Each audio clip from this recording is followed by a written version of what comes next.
sabi ni Raffy Tulfo, hindi daw sila Malacanang. In other words, hindi sila tuta. Okay. But doon mo makikita yung graduated din experience. Bakit? Kasi si Senator Tito Soto and Senator Raffy Tulfo, at least sila tuta ng Malacanang. Pero si Erwin Tulfo, tuta lang ni Lacson. Hindi siya tuta ng Malacanang. 'Di ba? Kasi nga may hawak sa kanya si Senator Lacson na alam sa kanya.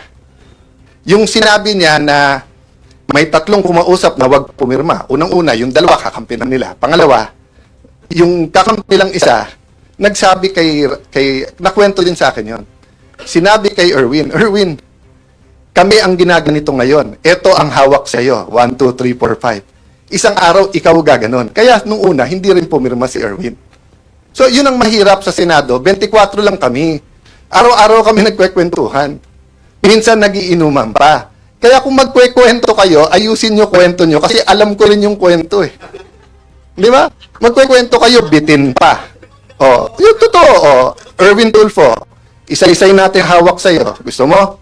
O, yung contractor na balik-balik sa office mo, yung contractor sa party, marami pang iba. Doon muna tayo. O, marami pang iba. Di ba? Okay. So, sabi nung iba, kung sasabihin mong tuta, ano si Senator Lacson? Hindi na po tuta si Senator Lacson, aso na po siya. Matagal na po matagal na eh. Okay.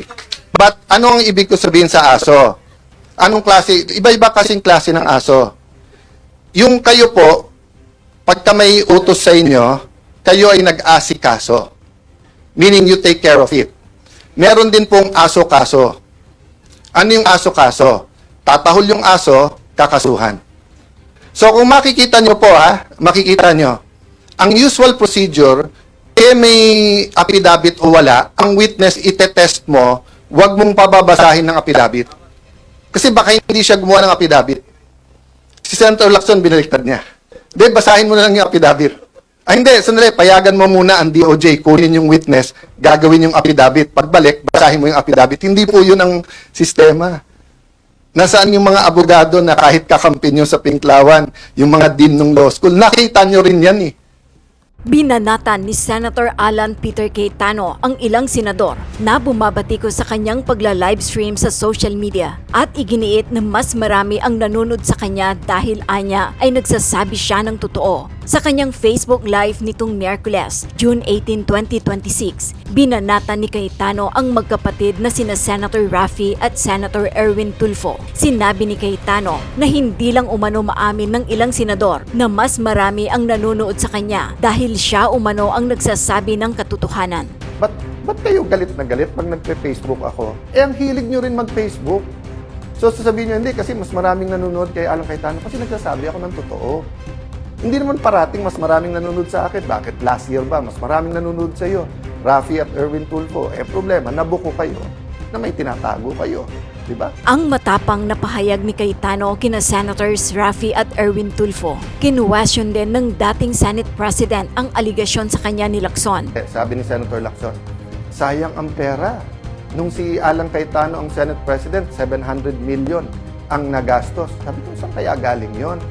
Matatandang nitong Huwebes din nang inihayag ni Lacson ang naksaya umanong pondo sa liderato noon ni Cayetano. Estimated cost, 700 million pesos. Output, chaos, gunfire, Batos escaped despite ICC-issued warrant while under its protective custody. Session boycott, failed destabilization attempt, unauthorized committee hearings highlighted by one not presided nor attended by a single senator. Ani Lacson. Ang tinutukoy ni Lacson ay ang ilang kontrobersiyang naganap sa gitna ng krisis sa liderato ng Senado, kabilang ang mga sesyong nauwi sa kaguluhan, mga boycott sa plenaryo, at mga pagdinig ng komite na kinuwestiyon ang otoridad at legalidad. Matatandang umupo si Cayetano bilang Senate President noong Mayo 11, matapos ang matagumpay nilang kudita laban sa nooy liderato ni Senator Vicente Tito Soto III. Samantala, isang negosyanteng kapangpangan na kaibigan umano ni Senate President Alan Peter Cayetano, dismayado sa asal ng senador. Alam nyo, isa sa nung unang kasama ko siya, isa sa ako'y amazed at nabibilib sa kanya. walang meeting na inumpisahan na hindi kami nagdasal. Kapag tapos na kaming mag-meeting, magdadasal siya ulit. At kami, nakaupo, siya ay mag-kneel down sa alisin niya yung mesa niya. No? So, dahil doon, ang tingin ko, sabi ko, wow, ito yung mga politikong hinahanap ko. Kasi ako talagang, ang pangarap ko yung magkaroon tayo ng magandang paggobyerno. Makapili tayo ng mga politiko na talagang magbibigay ng good governance sa ating bayan. No? So, yun. For so many years, kasama niya ako. Basta pupunta siya rito, akong bahala sa kanya. Election, talagang full support ako sa kanya. No? Pero, ngayon, pag nagbibigay siya ng Bible verses at saka nagdadasal, kung nakita ninyo, nagdasal sa Senate, no? Nag-kneel down siya, kinikalabutan ako eh. Sabi ko, mukhang yung values na we share together nung magkasama kami, parang wala na yon. Wala na. Very, very disappointed as a friend. As a friend. Kasi, nung nag-withdraw of support ako sa kanya, kaibigan ko pa rin siya. Pero ngayon parang, pati yung pagkakaibigan namin, gusto ko na rin bitawan sa nangyayari. Yung nangyari kahapon, yung special session kahapon, sa umaga, nagkaroon ng pagpapalit na ng Senate President ng umaga kahapon sa Senado. Pagkatapos noon ay nagsesyon na ang Senado hanggang sa hapon. Ang kapansin-pansin doon, hindi dumating si Alan Peter Cayetano, si Pia Cayetano naman dumating pero nagtaray kaagad. Mataray! Ha? Matindi itong si Pia Cayetano. At nakipagtalo pa kay Risa Hontiveros. Mabuti na lang mabait. Mapagpasensya si Risa Hontiveros. So yan yung nangyari kahapon mga kabunyog sa harap ng nangyaring pagpapalit na ng liderato kahapon ng Senado.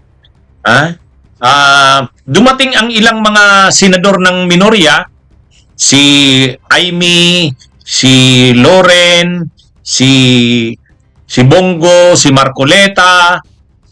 Nung hapon na, medyo late na sa hapon, dumating si Pia Cayetano at saka si Camille Villar. Pero si Cayetano Alan talagang hindi. Hindi dumating. Hindi talaga nagpakita. At saka si Padilla. Pero ang kapansin-pansin talaga kahapon, yung magkapatid na Cayetano. Sa inasal ng magkapatid na Cayetano kahapon, tama si Tulfo. Di na sa normal na tao ang ginagawa ng mga ito. Itong magkapatid na Tulfo ay na Cayetano.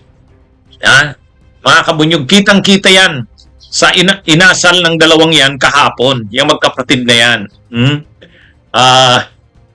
Una muna, ngayong araw, ngayon lang, katatapos lang, nag-online na naman. Mga kabunyog, nag-online na naman si Alan Peter Cayetano.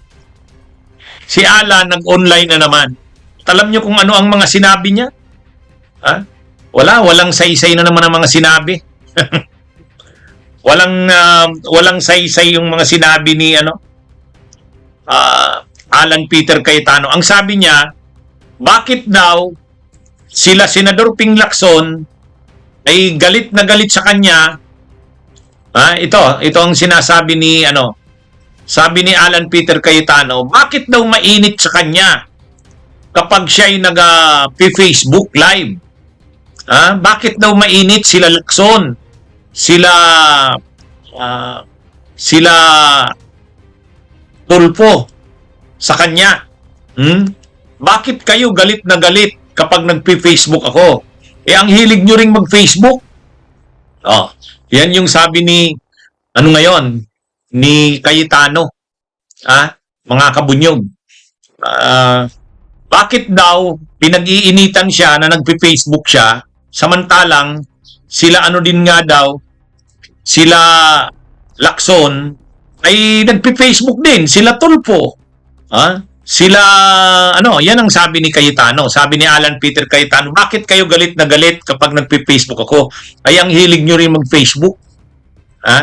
Pinagmalaki niya pa na milyon daw ang nanonood sa kanya. Siguro daw, na ang matinding pagkakasabi ni Alan Cayetano.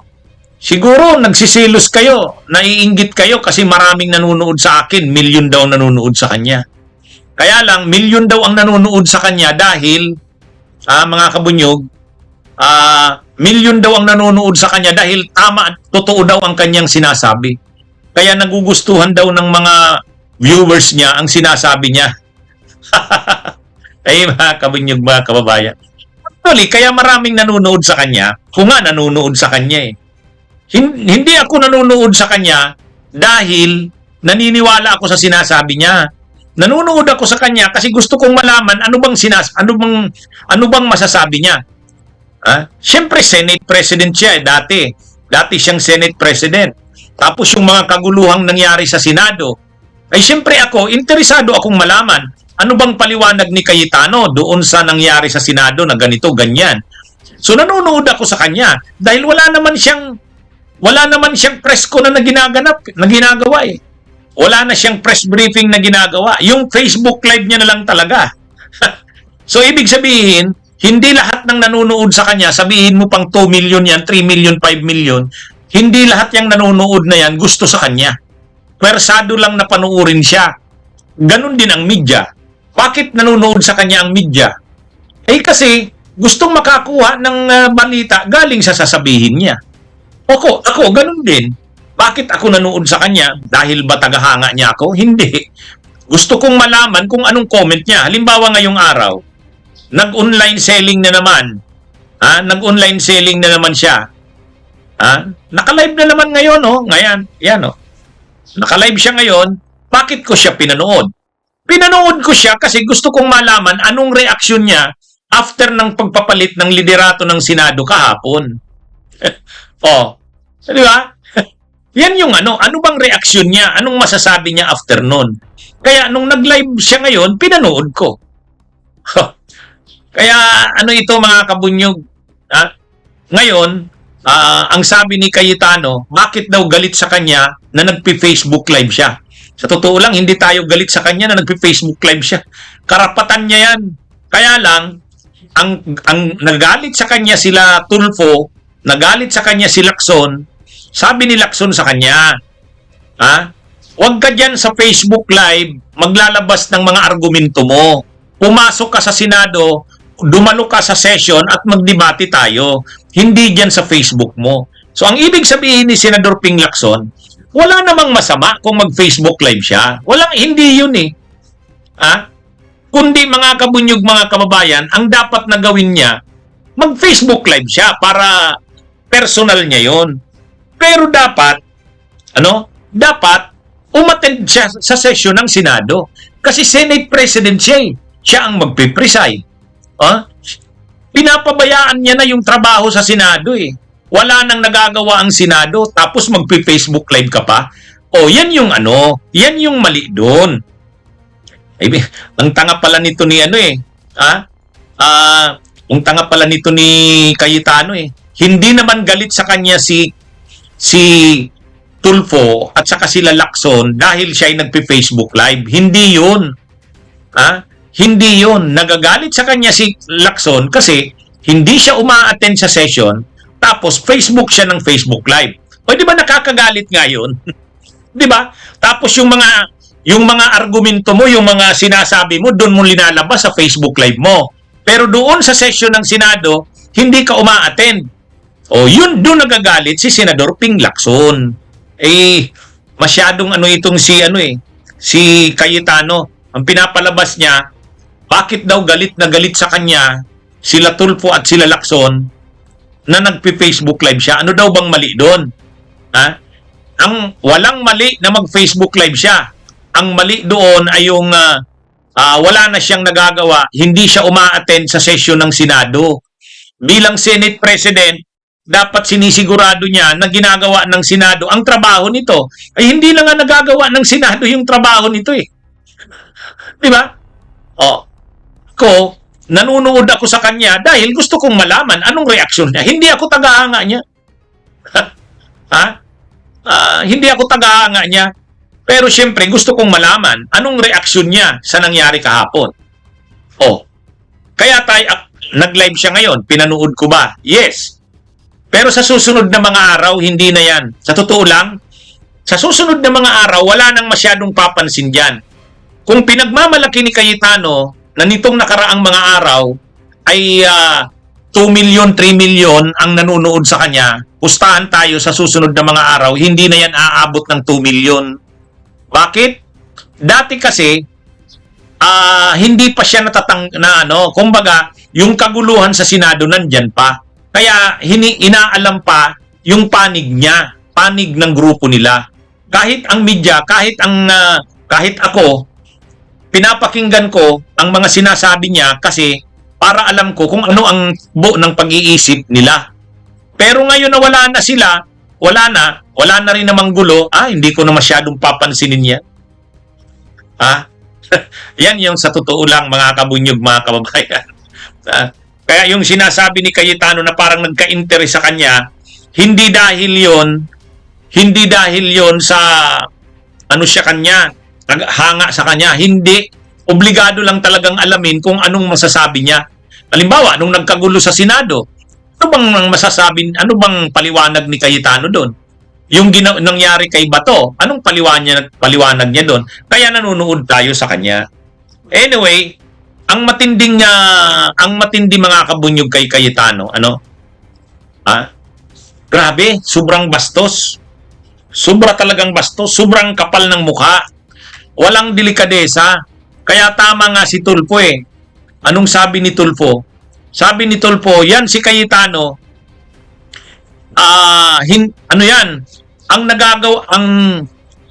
ang hindi nagagawa ng normal na tao, nagagawa niya ni Cayetano.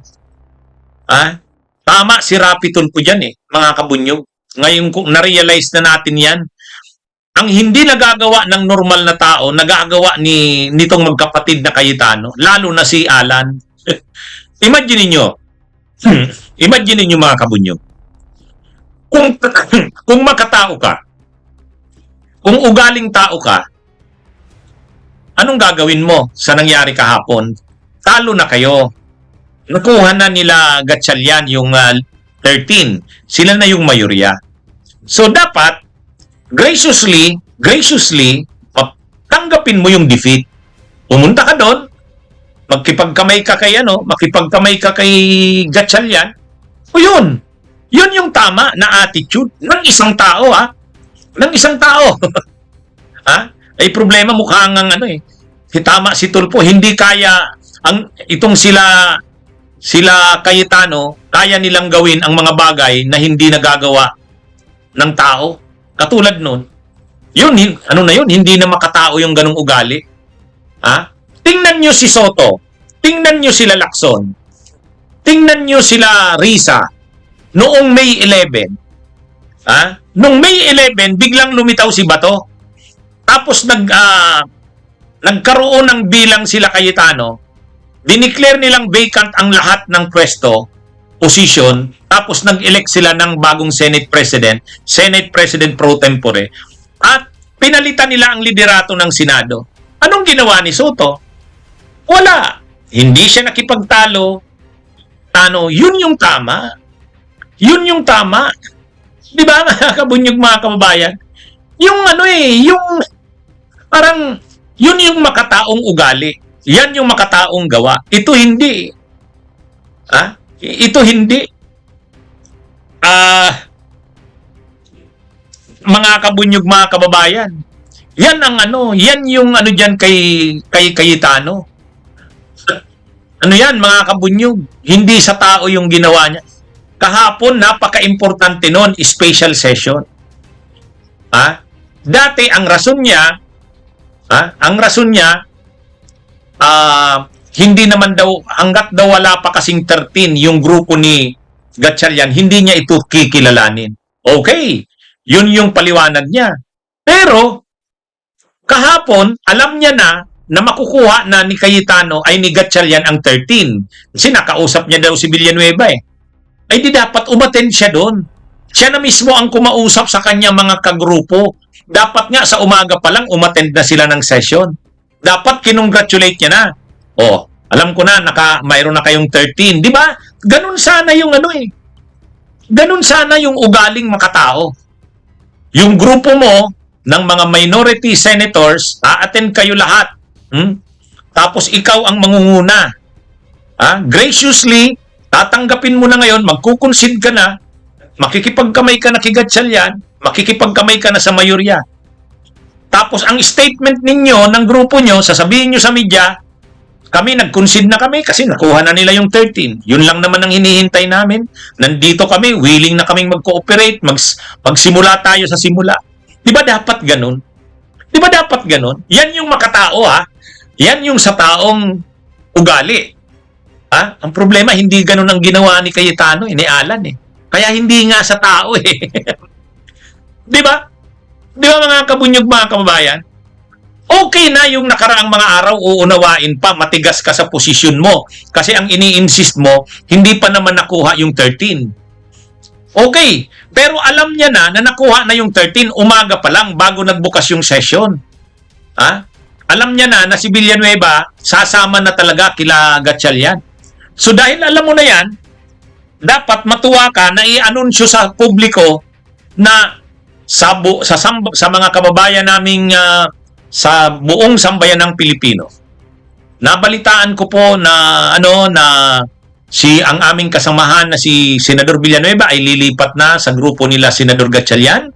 Sa ngayon, nakuha na nila ang 13. So ako, nag-concede na ako, a-attend kami sa session na ito dahil para ito sa ating mga kababayan.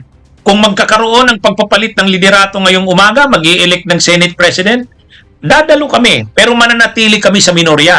Ganun dapat, di ba, mga kabunyog? Ganun dapat. Kumbaga, yan eh. Yan yung sa taong ugali. Yan yung sa taong attitude or gawa. Ang problema, hindi ganun ang ginawa ni Cayetano. Hindi sumipot sa session sa umaga, hindi sumipot sa session sa hapon. Siya pa naman ang leader ng grupo na yun. Ano ba naman na mag-concede ka na, tanggapin mo na, okay, sabihin mo sa grupo nila Gatchalian, win.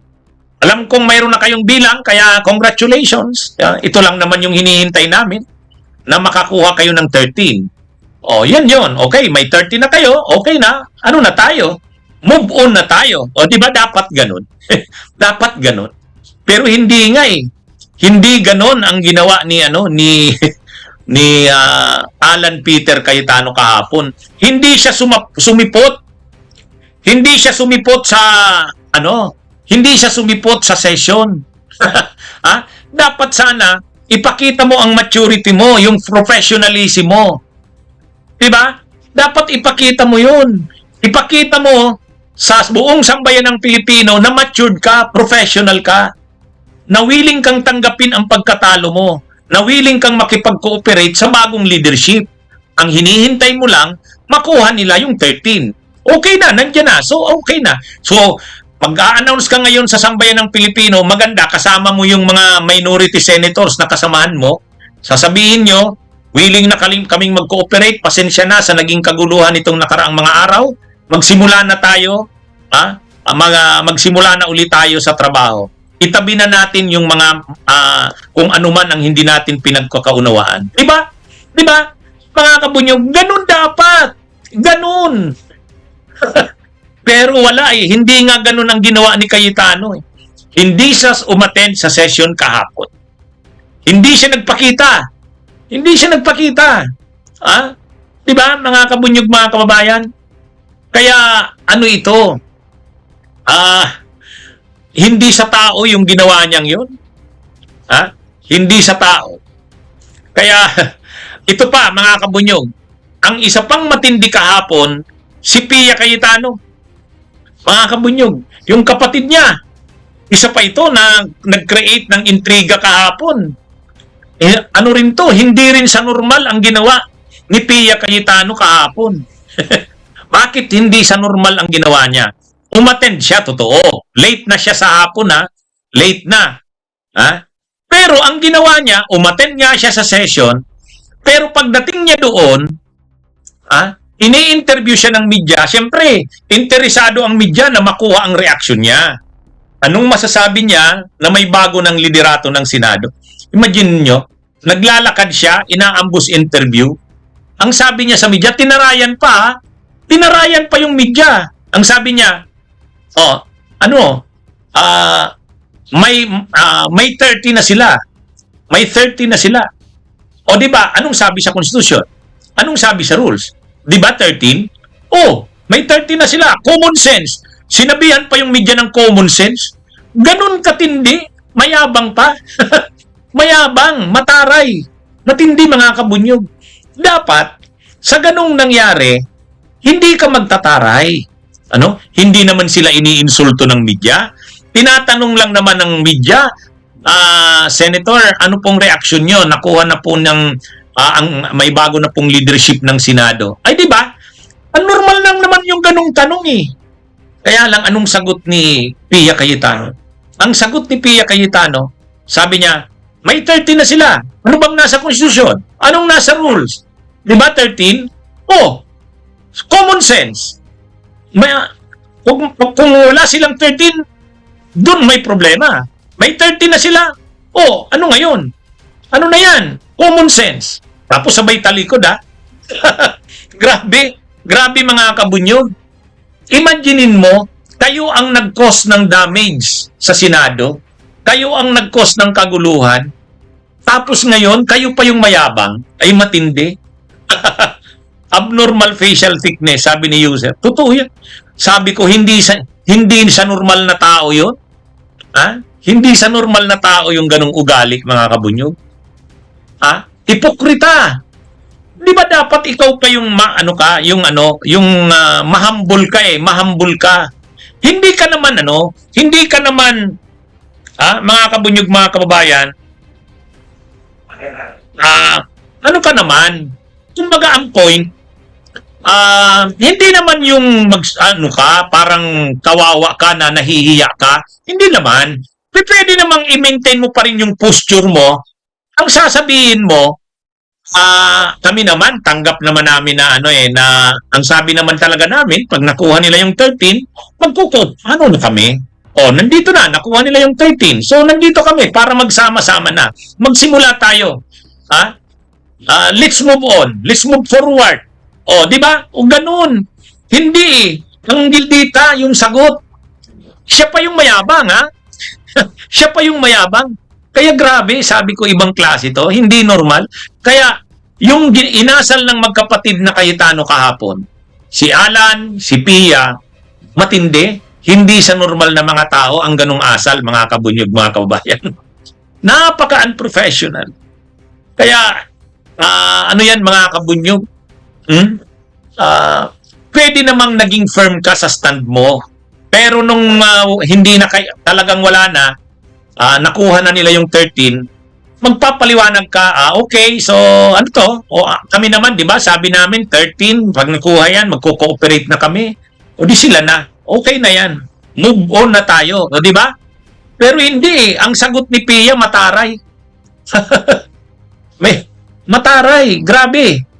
Siya pa yung siya pa yung mayabang. Sabay talikod, Sabay talikod sa media. Una, hindi niya naman kalaban yung media. Nagtatanong lang naman ang media kung anong reaksyon niya. Pagkatapos, nung nandun na siya sa, nandun na siya sa session. Umattend siya sa session, syempre. Late siya, si Pia. Nung nakasalang yung proposed, yung panukalang batas ni Risa Hontiveros tungkol sa mga barangay health workers, nag-interpellate si Pia Cayetano kasi mayroon daw siyang mga proposed amendments. Umayag naman si Pia, si Risa. Kaya lang ininsulto pa rin, insulto pa rin si Pia Cayetano. Nang insulto pa rin, mga kabunyog, matindi. Sabi ni Pia Cayetano, Mr. President, sabi niya, nagpapasalamat daw siya sa majority floor leader Siyempre si Mig Zubiri kasi pinayagan pa siyang mag-propose ng amendments. Yun ang sabi niya. So nagpapasalamat daw siya na in-entertain pa rin ng majority floor leader yung kanyang mga proposed amendments. Kaya salamat daw. Sabi ni itong pagkakasabi niya.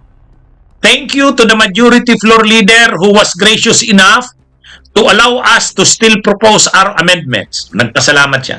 Sabi ni Senadora Risa Hontiveros, kasi siya yung sponsor ng batas eh. You are welcome, Mr. President. Sumingit si Pia.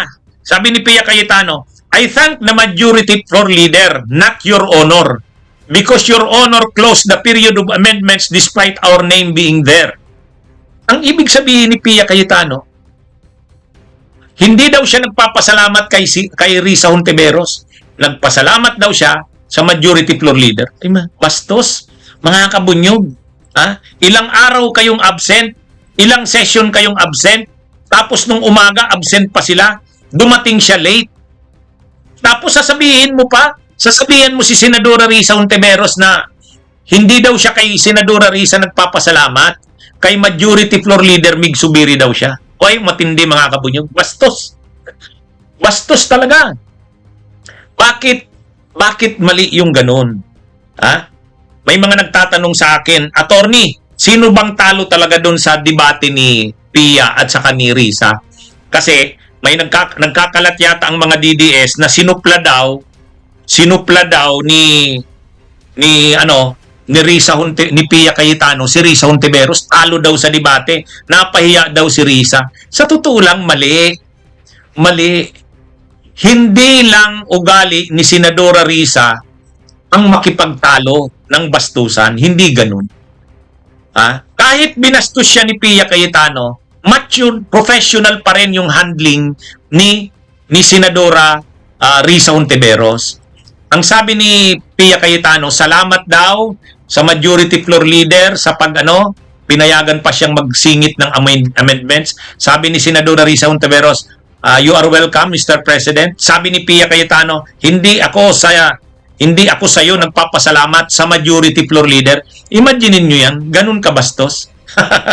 Ganun kabastos.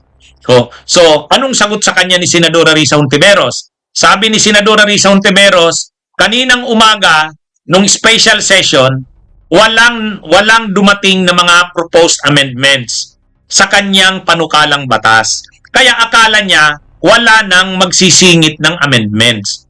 Kaya sinarado niya na kaninang umaga. So, ang sinasabi ni Risa na sinarado niya, ni Senadora Risa, kaninang umaga. Kasi wala namang umattend na galing sa minorya nung umaga So, nung umaga, sinarado niya na yung mga amendments doon sa panukalang batas niya. Pero nung hapon, dumating si Pia, nagre-request na payagan siya uling maka-interpellate at makasingit ng amendments. Siyempre, nakiusap siya kay Mig Zubiri. Pero si Mig Zubiri, kinausap siyempre si Pia Cayetano. Ay si Risa Hontiveros, Senadora Risa, payag ka pa bang magpa-interpellate? Magsisingit daw ng amendments si Pia. Ay siyempre, ang sagot ni Risa, pwede, okay lang. Sige, we will entertain amendments. Kaya pumayag si Risa. Pero, ang pinasasalamatan ni Pia, si Mig Zubiri. Ayaw niyang i-recognize na si Senadora Risa pumayag din na magpa-interpellate. Sa katunayan, tumayo nga si Risa. Mga viewers, sino bang ang mga followers ko? Sino ba talaga attorney ang nanalo dun sa debate? Sabi, napahiya daw si Risa. Hindi napahiya si Risa. Hindi siya napahiya.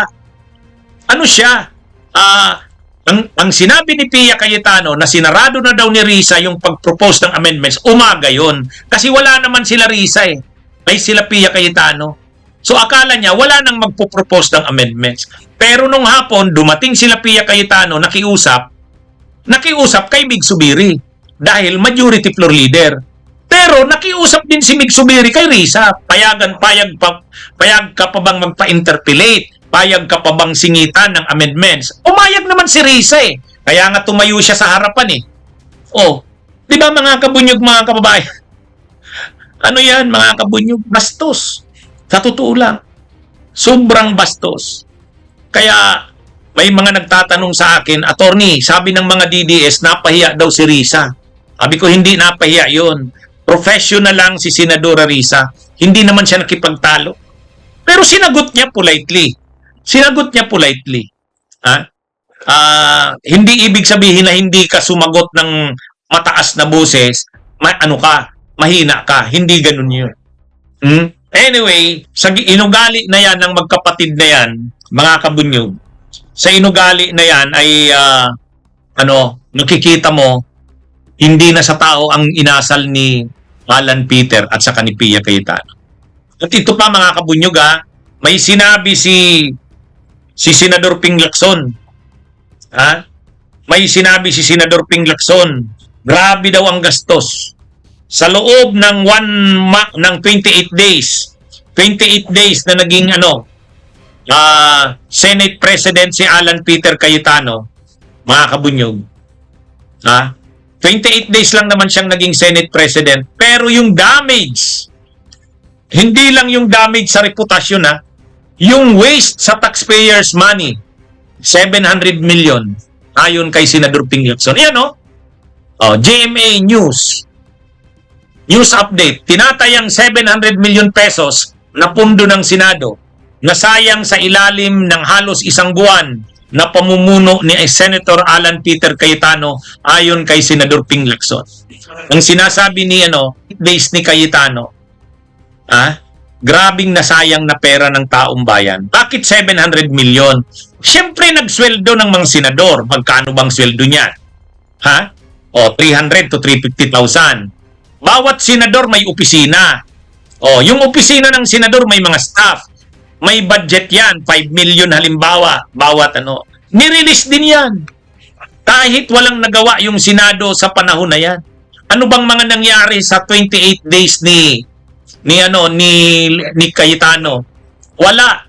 Magulo yung paglabas ni Bato, nagkaputukan sa Senado, tinakas nila si Bato, may mga iyak, may mga kaguluhan, pagkatapos hindi umattend sa mga session. Yan yung nangyari sa panahon ni Cayetano. Bangayan ng Senado. Sa 28 days na yan, grabe ang nangyari. Mga kaguluhan, putukan, bangayan, walang nagawa ang Senado. At hindi rin uma-attend sa session yung grupo ni Cayetano. Pero tumanggap sila ng sweldo. Yung mga opisina nila tumanggap ng budget. Sabihin natin tigpa 5 million yan para sa operation ng opisina. So nasayang lahat yan. Yung 700 million na yan, sabi ni Senador Ping Lacson, nasayang yan. Yan ang legacy ni Cayetano. Kaya, tapos ano ka pa, mga kabunyog? Tapos, nung kahapon na solve na at least finally, natapos na yung kaguluhan na yun, hindi ka man lang sumipot, hindi ka man lang nagpakita para mag-sorry sa sambayan ng Pilipino. Di ba? Dapat nagsumipot siya kahapon, nag-sorry siya. Okay, finally, natapos na. Pasensya na, sorry sa sambayan ng Pilipino. Pero ngayon, willing na kami ng majority, kami sa minority, na mag-move forward. Di ba ganon? Wala. Hindi siya ganon, mga kabunyog. Hindi nga normal na tao ang ugali. At itong sinasabi ni Senador Ping Lacson, pag tiningnan mo, hindi na lang yung damage sa institusyon, sa reputasyon. Hindi na lang yun. Financial, yung grabing gastos. Pero wala namang nangyari sa Senado sa buloob ng 28 days. Ang nangyari ay intriga, putukan, bangayan, hindi uma-attend sa mga session, hindi nakafunction ang mga komite. Yun ang legacy ni Cayetano. And yet, hindi man lang siya nagsusori. Hindi man lang nagsusuri sa sambayan ng Pilipino. Ang mag-president at saka sa Senate Majority Floor Leader si